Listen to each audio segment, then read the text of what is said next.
ഇത്രയും കാലം അളിയനൊന്നും കണ്ടിട്ടില്ലായിരുന്നു. ആ പാവം മനുഷ്യന് ആ മനാഫ് എത്ര ദിവസം ചെങ്ങായി 10-70 ദിവസം അർജുന് വേണ്ടിയിട്ട് അവിടെ കിടന്ന് കഷ്ടപ്പെട്ടതാണ്. അത് എല്ലാവർക്കും അറിയാം. എന്റെ പ്രശ്നം എന്താണ്? ഓനൊരു യൂട്യൂബ് ചാനൽ തുടങ്ങിയെന്നാണ് ഇപ്പൊ എന്റെ പ്രശ്നം അല്ലേ? എടോ, അത് ഓൻ തന്നെ പറഞ്ഞിട്ടുണ്ട്. ആടെങ്ങനെ ഇരുന്ന സമയത്ത് ആ വിവരങ്ങളൊക്കെ അറിയിക്കാൻ വേണ്ടിയിട്ടൊരു യൂട്യൂബ് ചാനൽ നോർമലി അങ്ങോട്ട് തുടങ്ങിയതാണ്. ഇപ്പൊ ഏതായാലും ആ യൂട്യൂബ് ചാനൽ അങ്ങോട്ട് പറന്നിക്കുന്നത് എന്റെ ഒരു കാരണം കൊണ്ട്. പിന്നെ ഒരു ഉപകാരം ഇക്കാലത്ത് ചെയ്യരുത് എന്നുള്ളതൊക്കെ തെളിയിക്കുകയാണ് ഞങ്ങൾക്ക്. അതായത് നെക്സ്റ്റ് എന്തെങ്കിലും ഇതുപോലെ ഒരു പ്രശ്നം ഉണ്ടായി കഴിഞ്ഞാൽ ഒരു മനുഷ്യക്കുട്ടി തിരിഞ്ഞു നോക്കരുത്.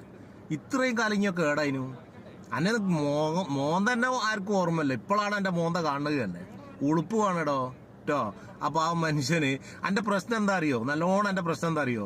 ഈ ചെങ്ങായിനിപ്പോ മനാഫ് ഭായിനെ എല്ലാവരും ഇപ്പൊ ഒന്ന് അറിയപ്പെട്ട് അത് നന്മ കൊണ്ട് അറിയപ്പെട്ടതാണ്, അല്ലാതെ ഇതുപോലെ ദ്രോഹം ചെയ്തിട്ട് അറിയപ്പെട്ടതല്ല. നന്മ ചെയ്തിട്ടാണ് മൂപ്പര ഇപ്പൊ 4 ആൾ അറിയുന്നത്. ഇപ്പൊ അയാൾ നടന്നു പോകുന്ന സമയത്ത് എല്ലാരും വന്ന് കൈ കൊടുക്കുന്നു, സെൽഫി എടുക്കുന്നു.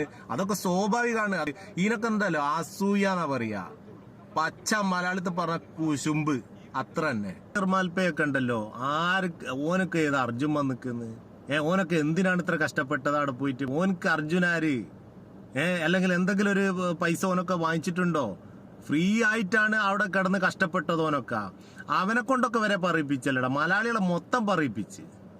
നമ്മൾ അത്രയും ഐക്യത്തോട് കൂടിയിട്ടാണ് ഈ ഒരു വിഷയത്തിൽ ലോകൊട്ടുക്കുള്ള മലയാളികളും ഇതിൽ ബന്ധപ്പെട്ടിട്ടുള്ളത്.